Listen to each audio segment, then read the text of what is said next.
Here we go. Recording is now in progress. Okay, so we're going to go ahead and get started.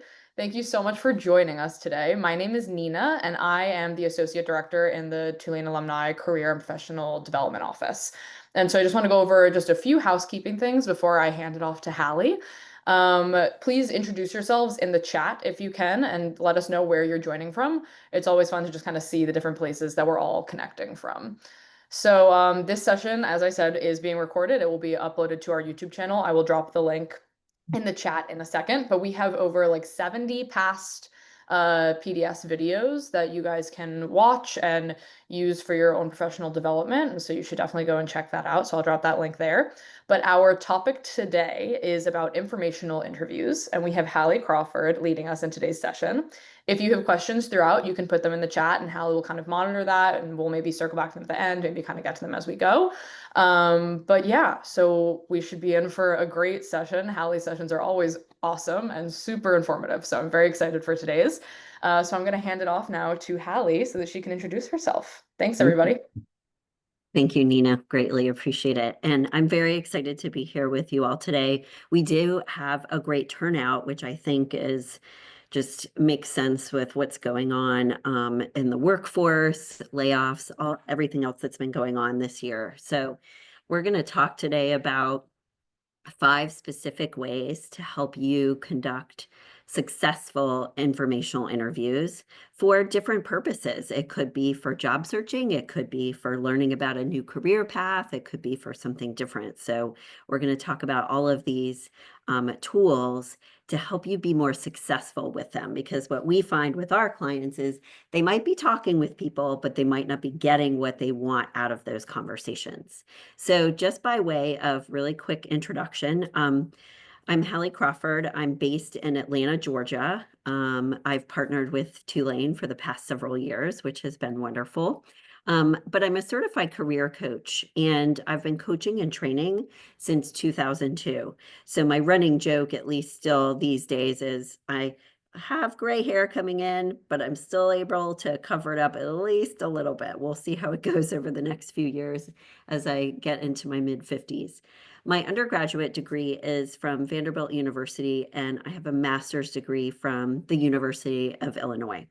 And the advice that we're going to give you all today is advice that we give to all of our clients to help them conduct successful informational interviews and get what they want out of them versus feeling like, gosh, that was a nice conversation, but I'm not sure if I'm going to make progress from it or get what I need. And what we would recommend, because we're going to give you a lot of helpful information today, what we would recommend is that you pick one action step that makes the most sense for you and your situation based on where you are with informational interviews, or that resonates the most with you. And remember, we are recording today. You will get a copy of the recording automatically.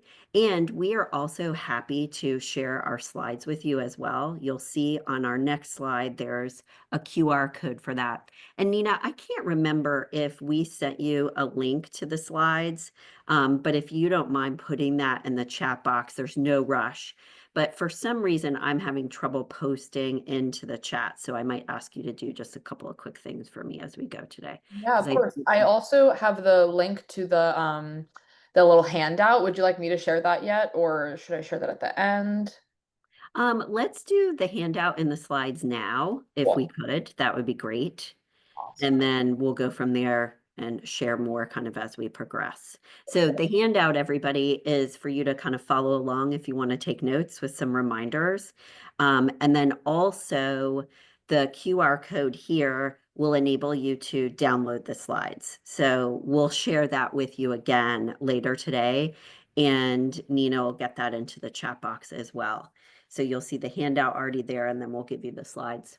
So here's what we're going to be talking about today on our journey for informational interviews. We want to talk about how they're defined, what they mean, and what you're supposed to do with them and what you're not supposed to do with them.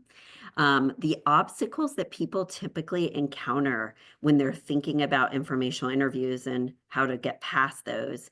We will give you our 5 tips to be more effective with those informational interviews, how to set them up, how to follow up, all of that other good stuff. And I do have the chat box open. So please, as we progress today, if you have any comments, questions, or resources that you have found helpful for you, please go ahead and locate the chat box so that you can share those with me, because I'm happy to pause as we progress and answer any questions. And we will have a few minutes for questions later on today too. All right. So we've got a link to the slides in there as well. And if you take a look at the link that Nina just posted where it says Forms Zoho Public, that's the slides to be able to download those. So let's talk about job searching in general and why it can be so stressful for people, understandably. So here's what happens, and we hear this a lot from our clients, is that when people are in job search mode, which I'm assuming most of you are that are here today, is that it's stressful for so many different reasons. People are uncertain how to handle their search and be effective with it. Some people, understandably, networking isn't their favorite thing, me included. I'm an introvert, actually more than I'm an extrovert. And going to networking events, et cetera, was something I really had to push myself to learn how to do and do it. So it can be hard for people to know how to network effectively, what to say, especially if it's a cold connection and someone you've never met. What we want to remind you of is that networking is still the best way to get a job. That even with all of these computer tools and all of that other stuff out there, LinkedIn, everything else, it is still the best way to get a job. So this is why we want you to, as much as possible, be putting yourself out there. Whether it's one-on-one or group meetings. So what we're going to be talking about more today is typically informational interviews are a one-on-one meeting, whether it's in person, virtually, over the phone, all that other good stuff. So if we take a look at this next slide, the way that informational interviews are defined is it's a one-on-one conversation with someone who is in a role or an industry that you want to get into. And when we think about the reasons for these, take a look at the right-hand side of the slide. There's lots of different reasons why we might conduct an informational interview. Number one, it can help you decide on the right career path for you or determine your next career steps and how to implement those effectively. It's also, for job seekers, a way to network your way into an industry or an organization. It's a great time in a less pressure environment to practice your interview skills a little bit. And it's also a great way to learn how to put your best foot forward in your job search. And that's the question that we want you to be asking people that you're conducting informational interviews with is, do you have any advice on how I can put my best foot forward in my search?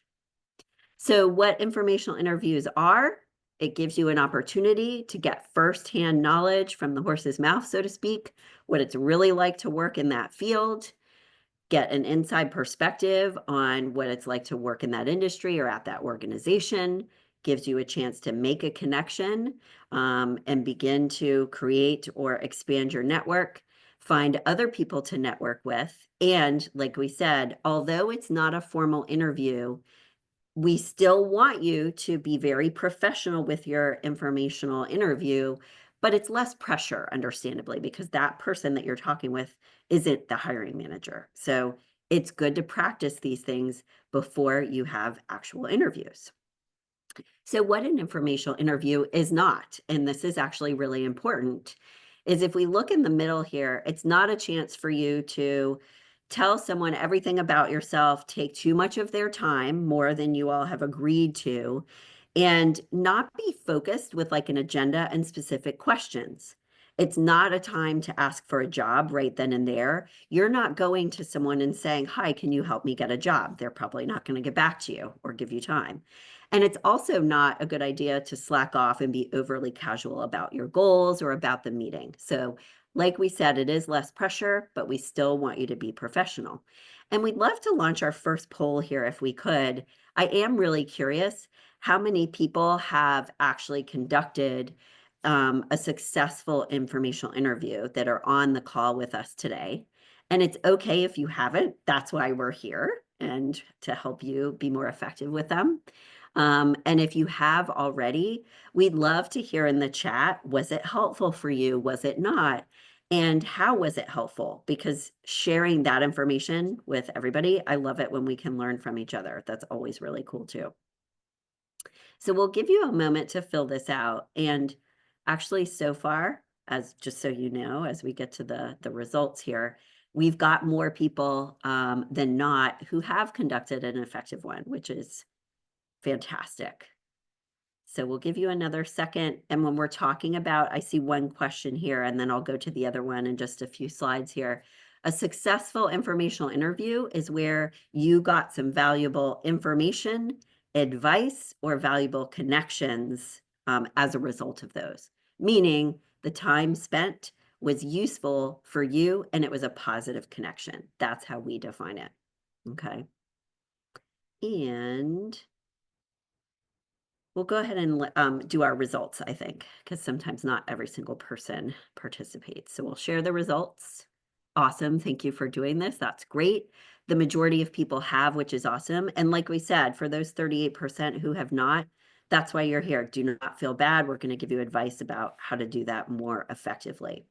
So, couple of things, and then I'll start to answer some of the other questions that are coming through too. Here's what we find. And I'll use a story to illustrate this. So most people prefer, especially in job search, which I understand and I get, to apply to jobs online because it's faster, it's easier, you don't have to put yourself out there, et cetera.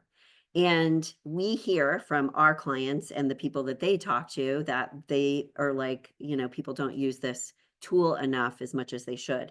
So we had a VP level client who was in Atlanta at the time, and she wanted to talk with someone. She was in construction and a large construction firm and wanted to talk with someone in a different type of industry, set up a time with someone at Kimberly Clark who was at her same level. And they talked for a little over half an hour, almost an hour. She got some great advice from her connections, et cetera. And the other woman at Kimberly Clark actually said, people don't do this enough. Now, I am not saying to you that every single person is going to get back to you. People are busy. It's like sales. You're going to get a 20, 10, or 20% return rate on your reach outs and requests. But know that when someone does get back to you, usually our clients are much more, they're pleasantly surprised about how helpful people are and those people that do get back to them. So it's highly underutilized, and people need to leverage this more because it helps you tap into that hidden job market. So let's talk about next our obstacles. And I'm going to answer a couple of comments here too before we get into these. In higher education, the integrity of a search should ensure a fair and impartial search process. Absolutely. Not favoring a candidate through a networked relationship. Does networking in association with an academic search erode the integrity of a search?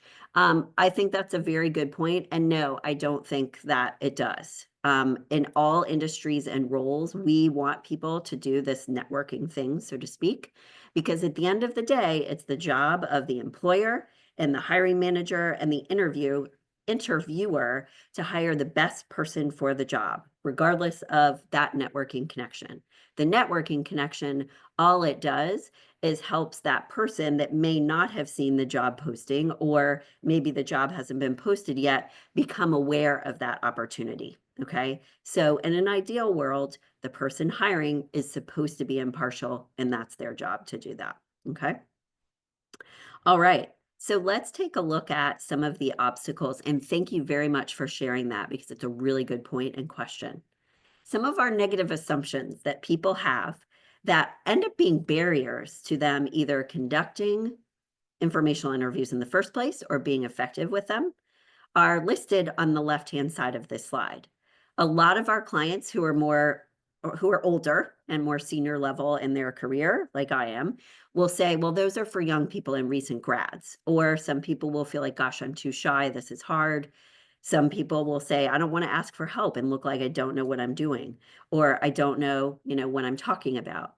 And we want you to identify, we actually think it's a really good idea. If you'll write down your biggest obstacle right now to why you're not conducting these, or maybe not being as successful or effective with them, it's a really good idea to understand what gets in your way first so that you know what you need to tackle and address the most in order to be more effective. And I did just want to mention on the right-hand side of this slide, for those of you out there, as I just said a moment ago, I'm more introverted than extroverted. I am 60% introvert, 40% extrovert. So my running joke is I can pose as an extrovert when I need to. There's a really good book called The Introvert Advantage on the right-hand side of the slide, and you can buy it on Amazon. It helps our introverted clients enormously learn how to do what they need to do in order to connect with people, feel more comfortable reaching out to people and establishing like relationships with people that they don't know as well, while still being true to who you are. We don't want to turn you into a pretzel and into a different person. That's not the goal here. But in order to conduct informational interviews, you do need to put yourself out there. And this Introvert Advantage book can help you with that enormously. We've already talked about this, but I'm just going to piggyback on it for just a second and remind you that even though with all the computer stuff going on with LinkedIn and everything else, most jobs are still secured or identified through the hidden job market. And these are basically, if you look at the right-hand side of this slide, those positions that aren't advertised. They're not advertised yet. They were advertised before, but they didn't find the right candidate, and maybe they haven't posted it again, but also positions that you can find through not just networking, but headhunters or recruiters as well. So let's dive in with our 5 ways to set these up and be effective with them. Remember, first action step, please, is to identify what your obstacles are so that you can say, okay, I need to tackle those first. But the 5 things we want you to be thinking about are how to establish these connections, setting them up and preparing in advance, conducting, staying in touch with people afterwards, and staying organized throughout the process of your networking efforts, if you will. So let's talk about connections first. So networking can happen anywhere. And I say this like I hesitated for a second because I know it's cliche and you've heard this before, but it's actually true. And we want you to please take it to heart. We've had clients get interviews from their daycare provider, from being at a family wedding. Like there's so many different ways that you can find new connections. So if you take a look at this list, we literally would recommend you go through your phone. We highly recommend you leverage the Tulane Alumni Association because alumni from Tulane are going to be warmer leads for you. They're going to be more likely to give you time and get back with you. We also want you to take a look at networking groups in your area, association meetings for the industry that you're trying to get into or stay in. Industry association meetings can be really, really helpful. Again, there's warm leads there, social groups, etc. So there's lots of places we can find these. You can use ChatGPT and AI to identify local events and networking events for you that might be useful. And we already talked about how to conduct them. It's great when they're in person if it's possible, but video is completely acceptable, and even phone if the person's really busy and that's all they feel like they can do. So setting them up, first you identify the people that you'd like to connect with. And just by the way, and then I noticed there's 2 questions, I'll pause in a second. The types of people that you're looking for fall into 3 possible categories. Number 1, they're in a role that you're interested in, and they can give you advice about what hiring managers might be looking for. Number 2, that they're at an organization that you're interested in. Or number 3, they're in an industry that you're interested in. So any of these 3 are valid, valuable connections for you. And if we take a look at, let me just move this over. Okay, with positions, one of the questions, thanks for asking, found through headhunters or recruiters, How does someone connect with these companies? Where do they draw their pool of candidates for a position from? Great question. A lot of times, what they'll do is on their website, they'll say, upload your resume here, and you'll get into their database. Another way that they draw people is they will look for candidates or prospective candidates on LinkedIn and they will reach out to them. That's another way that they'll draw that. So I would look at their website, try to find some connections through your alumni association. But bottom line is they are continuously trying to create or maintain a database of possible candidates. Okay. Another question, how do you recommend finding alumni from Tulane? One of the resources that Nina just put in the chat, if you will check that out, is a new job board that is going to be helpful for you all. And Nina, do you all have a LinkedIn alumni group, or is there a different way for networking there? We do have a LinkedIn alumni group. We also have something that we like to call like the LinkedIn alumni tool, and I can drop how you do that. It's like through LinkedIn, you click alumni when you see the university, so I can drop those directions in here as well. And then we also have an online directory that people can use. So I'm going to drop all of that in here just so people have access to all of that as we go. Awesome. Perfect. So remember, as I said a moment ago, you're not going to get everyone responding to you. You're going to get ghosted. Some people might say no, whatever it is. So I'm not sitting here saying like, oh, it's all perfect and everything's going to, flow perfectly. This is why I want you to think, please, about your job search and your informational interviews like sales. If you're going to get a 10 or 20% return rate, that means you have to reach out to more people in order to get responses. So I hate to say it, but it's just being realistic. It is a law of numbers. You want to be finding the right people, absolutely. But the more people you reach out to, the more responses you are going to get at the end of the day. Okay. So think of it as a little bit of a numbers game. Now let's talk about this next one, setting things up. We said a moment ago, let them know you're looking for information, not a job. I would love to pick your brain if you have any advice and wouldn't mind answering my questions. I'm just looking for advice about how to put my best foot forward in my job search. Saying something like that lets them know you're just looking for advice. The second thing on this slide is we really like it when you send them your questions in advance. I will be honest with you, when someone sets up an informational interview with me and they just hop on the call and they're like, well, yeah, I just wanted to ask you a little bit more about your journey. I'm like, okay, well, that could take a really long time. And just being very honest with you guys, like to me, I want them to come and say, I've got these specific questions because then I know that we're going to use our time wisely, that they're prepared, and I can really get down into like the nitty gritty with them. So have questions ready to go. And I like it personally when people send me those questions in advance because then even more, I can prepare and really give them extra good advice. Okay.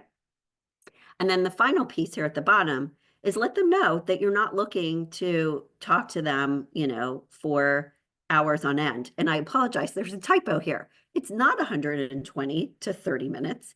We are saying usually to people around 20 or 30 minutes of their time. So you let them know in advance as well that I'm only looking for a short period of time. When people send me the questions, I know they're going to stick with that time. And I prefer that a lot because then I know, okay, good. They're prepared. They're professional. This is the type of person that I would like to be connected with and hire. Now, as part of setting things up, and we'll give you an example in just a moment here, so don't feel like you have to frantically write everything down.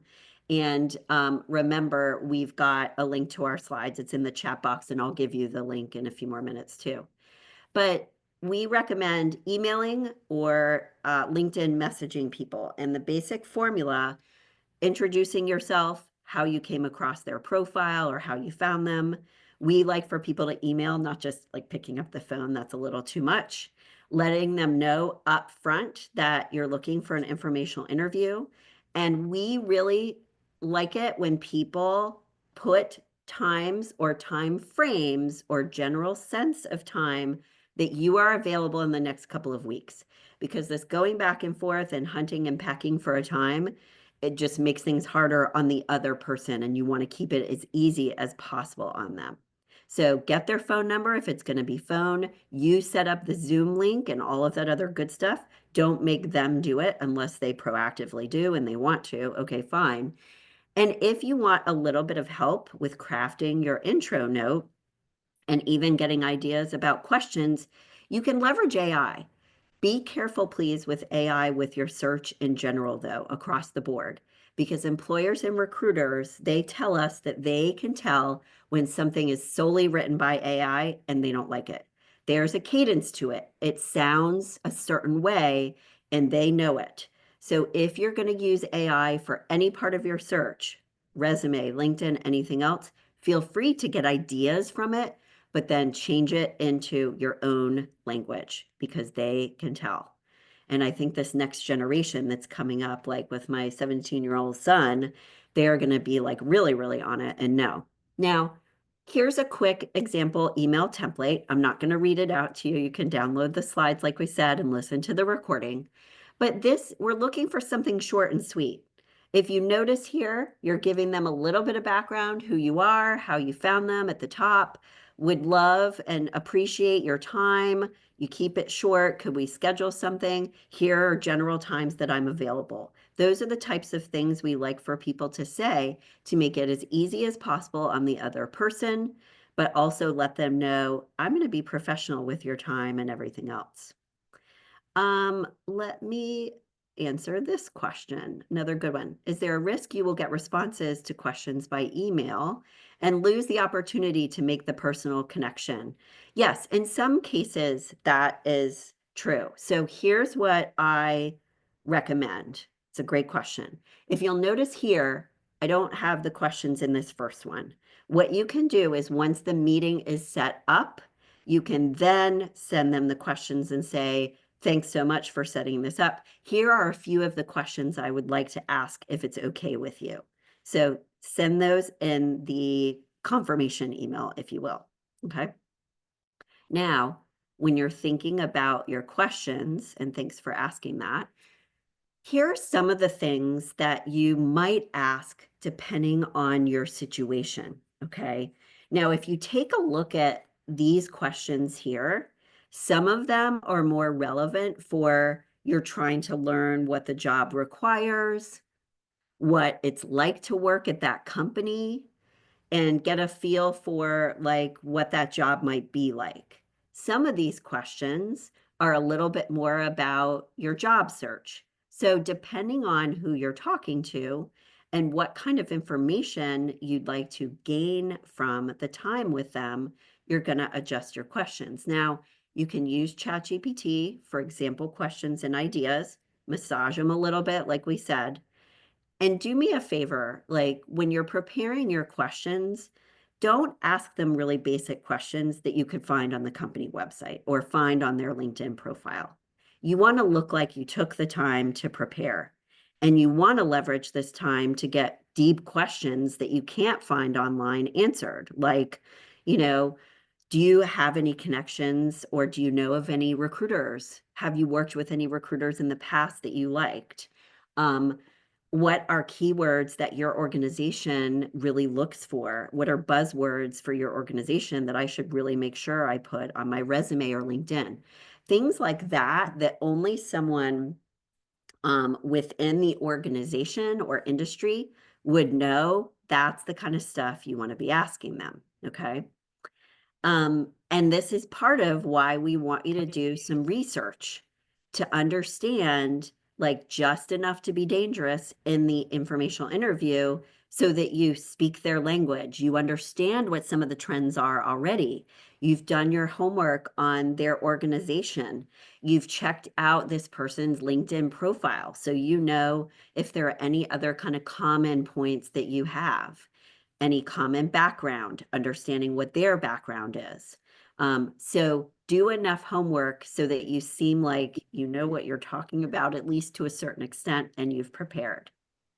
Another person asked a great question here. How do you go about reaching out to someone at an organization you're really interested in that you have no connections to? Great question. So one of the things that I would suggest as a starting point is see if you do have, by chance, a second or third connection with that person. If you don't, look through or try to find Tulane alumni that work at that organization or that are in an industry specific like association that you also belong to. So try to find if there could be a possible connection that you could identify. And then if you don't, you can reach out to them on LinkedIn, for example, ask them if they'd be willing to connect with you and if they'd be willing to speak with you for a few minutes. Now, I will say when you use and have LinkedIn Premium, or you could just use ChatGPT for this, that can help you massage your messaging a little bit. So always try to find a connection first if it's possible. But if you don't, a cold reach out is completely fine to do. People will do this. More people are, people are going to be less likely to respond if there is not a connection. But this is the kind of thing we always want our clients to do regardless, because you just never know who's going to respond and answer you.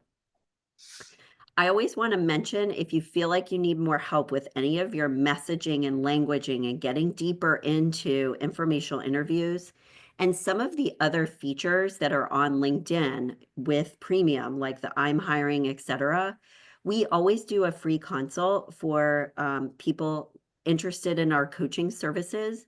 And if you'd like to find out more about working with us and if it's the right thing for you at this point, you can scan the QR code here. We do give a discount for Tulane alumni. So if you do set something up with me, please make sure that you reference that you came from here as well. All right, let's talk about number 3, and this is conducting the informational interview. So we talked already a little bit about how important it is to be fully prepared. So in addition to being prepared, we want you to dress, act as if it's an actual interview. Be on your game and as professional as possible. So a few of the things on this slide is make sure you're early or call them on time. Practice with your video, Zoom in advance or whatever, so that you're not hopping on and you realize, it's the top of your head or like your background doesn't look good or whatever it is. Make sure that you're ready to go because this person is giving you their time and you want them to feel like you are using it wisely. Okay. Make sure that you stick to the time agreed to.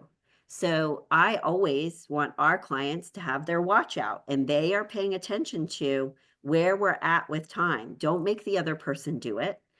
And say to them, even at the beginning, I know we agreed to about 20 minutes. Does that still work okay for you given your schedule today? I just wanted to make sure. That is very respectful and professional. Dress professionally. Err on the side of dressing a little bit more formally than not, okay? If it is an in-person, or honestly, even if it's a virtual meeting, have your resume, a link to it, or it's an attachment and your LinkedIn profile URL handy so that if you want to connect with them right there, like have your LinkedIn, app open on your phone with the QR code so that you can connect with them. You can put it in the chat box, have all of your materials ready to go. You don't want to shove it over to them and say, like, just assume that they want to see it. You want to say, like, do you mind if we connect on LinkedIn if you're not already connected? Or would it be okay or useful to you if I sent you my resume? So don't make assumptions. Have it be part of the conversation. We already said closer to the bottom of the slide here, act like it's an interview. Have your questions ready to go and written out. And by the way, it's okay to take notes while you're talking with them. And you can have your questions written out and it's okay to say, let me take a look and see if there's anything else I wanted to ask. People don't expect you to have everything memorized. We're all human beings. It's okay for you to have those types of things out so that you're more comfortable, ready to go. Now let's talk about the conclusion or end of the informational interview. So you always want to make sure that you ask them at the end, and even if you feel like you don't have anything to offer the person, because I felt that way in the past when I first started out in my career. I was like, well, I can say that to them, but what do I have to offer? It doesn't matter. We always want you to say to them, regardless, how can I help you? Is there anything I can do to assist you? So that it's not just this one-way street, you asking for things and that's it. We do want you to ask, is there anyone else that you think it might be helpful for me to talk with? And if they say no, or they're not sure, then it's okay. But we at least want you to ask. And if they do say there is someone, ask them if they'd be willing to either send you and them a LinkedIn connection request, or sorry, a LinkedIn message to the two of you, or a LinkedIn message to both of you. Here's the deal with this. Then if you are on that email or, message through LinkedIn, then you know who the person is that they're trying to connect you with, and you can follow up with them. It's not this black hole of, yeah, send me your resume and I pass it along, which we all know 9 times out of 10, nothing comes out of that. So always ask for that introduction. If they say no, or they're not willing to, obviously you can't push it, but at least ask. And then also at the end, really important to ask them if you feel it would be helpful for you, but also if you feel they'd be open to it. If for any reason the conversation didn't go as well, it felt awkward, they seemed rushed, and you don't think it's the best idea to try to stay in touch with them, you don't need to say this. But I would always design a follow-up plan regardless, if that's not the case, like we just said, and ask them, may I stay in touch with you? And what's the best way to do so? You're asking permission, you're designing the follow-up versus just making assumptions about it. So as part of staying in touch, let's talk about our fifth tip, then we'll get to, our fourth tip, then we'll get to our fifth one and do a little bit of Q&A. But after the meeting with them, really important to email them a thank you. I really like it if you can find their work mailing address to mail something handwritten to them. If you can't find it, that's okay, but that can help you stand out from the crowd if you can.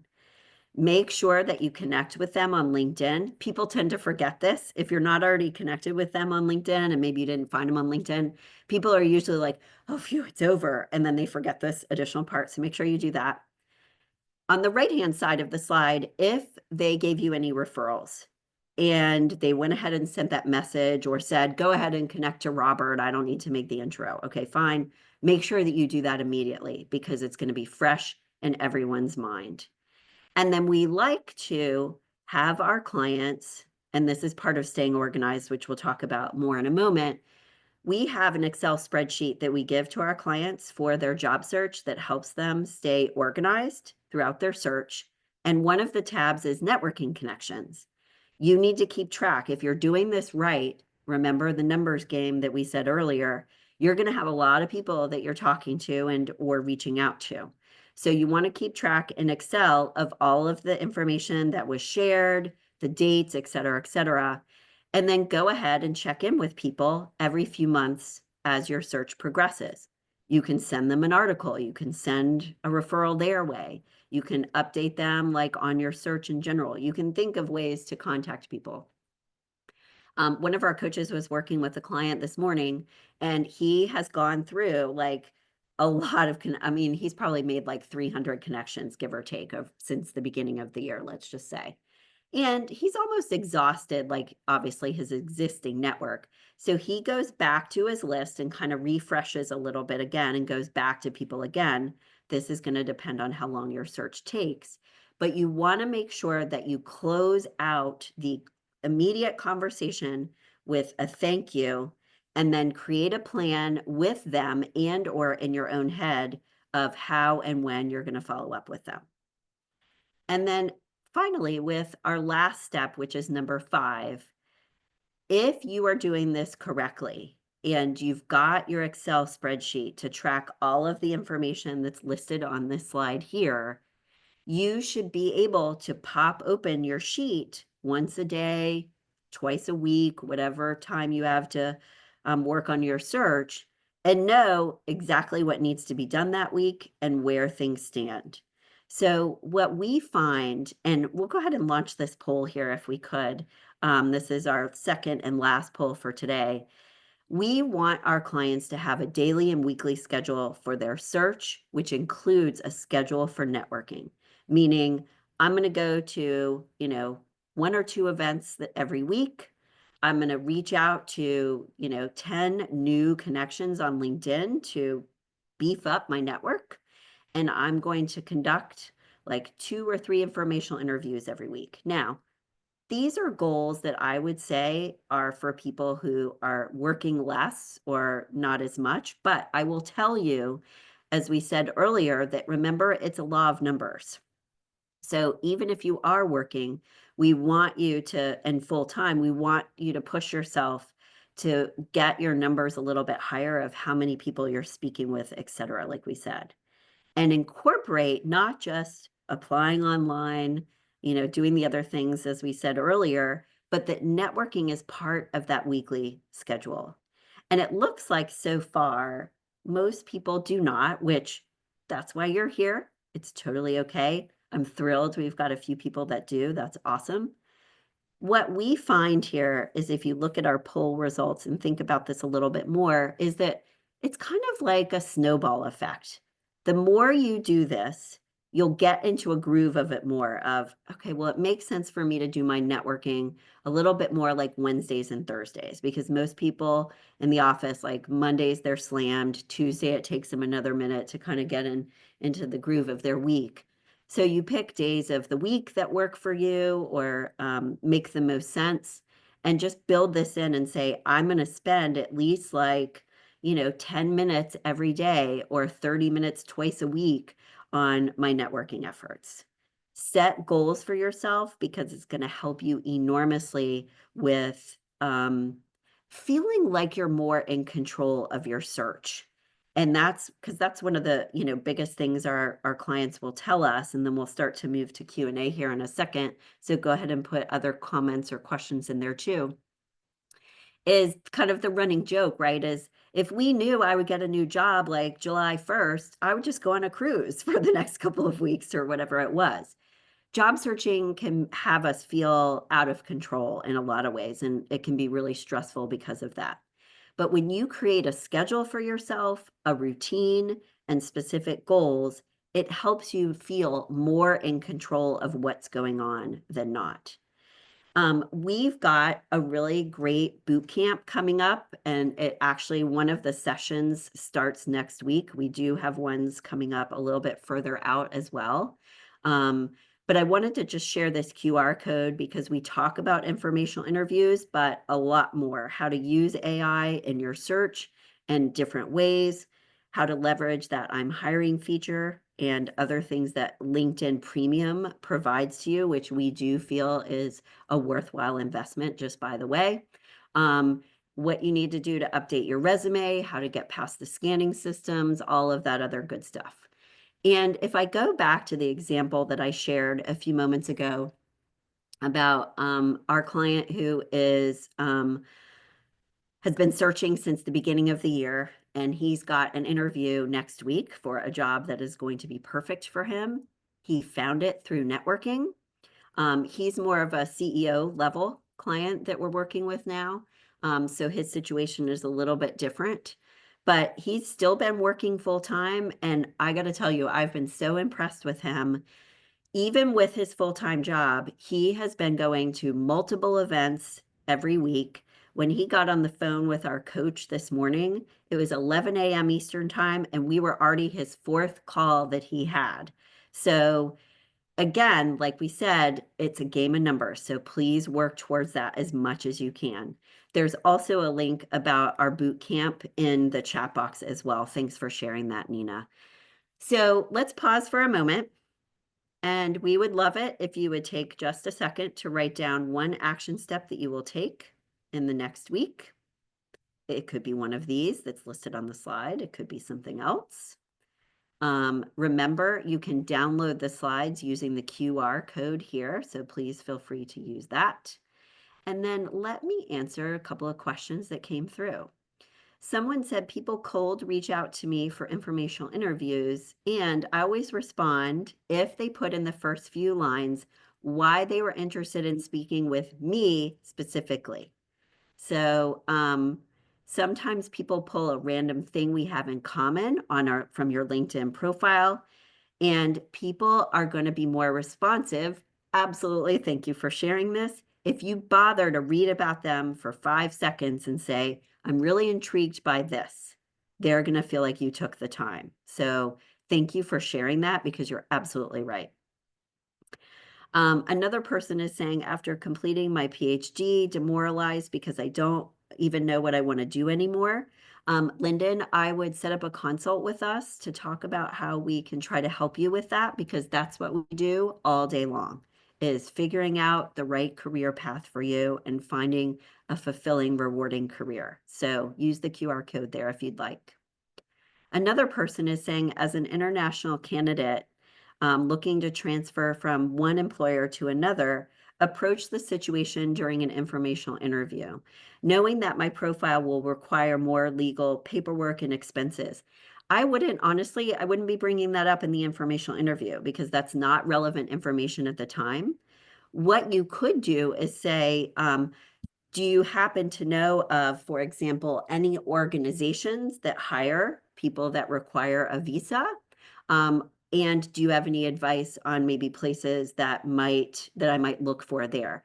But outside of that, I wouldn't be bringing it up because all you're doing is bringing up a possible obstacle. Unless that person is going to have advice about it, I would still ask for advice on my search and recruiters they may have worked with, all of that. Let the employers that you're applying to deal with that piece of things, if that makes sense. That's kind of a cart before the horse thing. And we've got a few people. Thank you for sharing, Jamie and Michael, some of your action steps, which is great. Following up with existing connections, identifying contact 3 people for informational interviews. Are the networking steps, great question that came through from Melissa, are the networking steps the same if you're already employed? Yes. If you're interested in another division or something like that, absolutely. I would do these same types of things and just be asking the right questions related to that situation. How might I move into this different path, for example? And then we've got 2 other people sharing their action steps, which is awesome. Reach out to a connection I've been wanting to target for several weeks, but haven't felt ready because they're a high-level executive. And then another question that came through, if you connect with someone and then you see a job pop up at their organization later on, what do you say when you reach back out to tell them you've applied for the job? I would be direct and simply say, hi, Joe or whoever it is. I just noticed that XYZ position came open within your organization, and I just applied to it. Do you happen to know anyone within that department, or do you have any suggestions about the best way for me to follow up, for example? Now, if you remember Joe before you apply, I would ping him before to see if he has any suggestions about things that you might want to put in your resume. Another question, oh, I'm sorry, I just hit my table, through that Nina shared through direct chat. How much weight do you put on the timing of an informational interview? I'm worried I'm too early.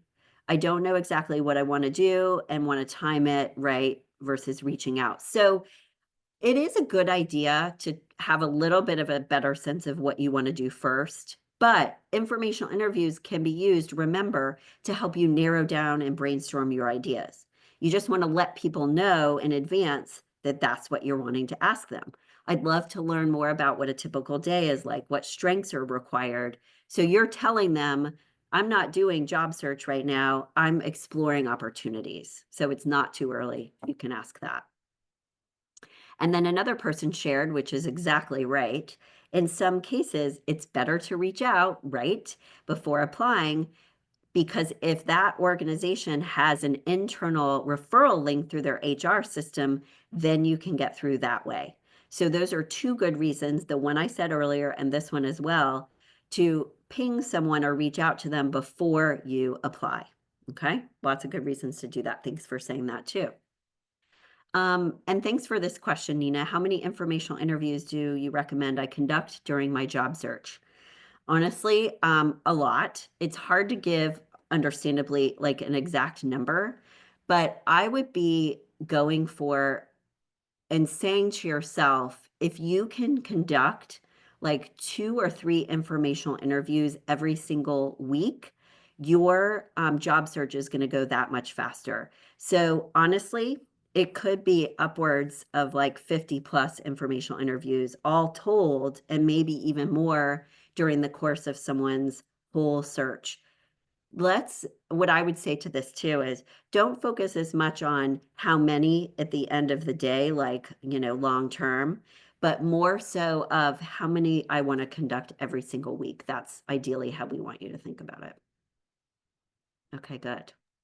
Awesome. Thank you so much, Hallie. This was so great. And I feel like I learned so much and we just loved having you. Is there anything that you kind of want to say to kind of close us out before we end this wonderful session? No, well, Oh, the yeah, whole thing about sales, but then also I saw some questions come through too of same. Yeah. clarification. Is it a good idea to let the interviewer know that you're applying to other jobs? No, because I think that's like assumed, so you don't need to say, yeah, I'm applying for all this other stuff. You want to focus on your conversation with them at the time. Um, and the different types of coaching that we offer, we do individual coaching and we have bundles on our website. We have boot camps that are group coaching, like 2 and 3 sessions. The job search boot camp is 3 sessions. So there's individual, then there's the groups. And we also have courses that people can take online and they can add on group and or individual coaching to that as well. And if you go to our website, it's at the very bottom of this slide, createyourcareerpath.com. You can poke around on the website there too. The presentation will be recorded and it will be online. You will get a link to it. It will be on the YouTube channel, and you may want to take note of the YouTube channel there. And another person was saying, great session. I really appreciate the kudos. And I think those are my main things. So good luck, everyone, with these. I hope this helps you and improve them over time. Thank you so much, Hallie. Yeah, I'm going to be sending out a follow-up email after this, just with all of this information, all these links. So if you didn't happen to get them in the chat, no worries. You'll be getting them in an email afterwards. So thank you so much, everybody, for joining us. And thank you so much, Hallie, for such a great and informative session. Thank you. Have a great day, everybody. Good Have a luck. great day, guys. Bye.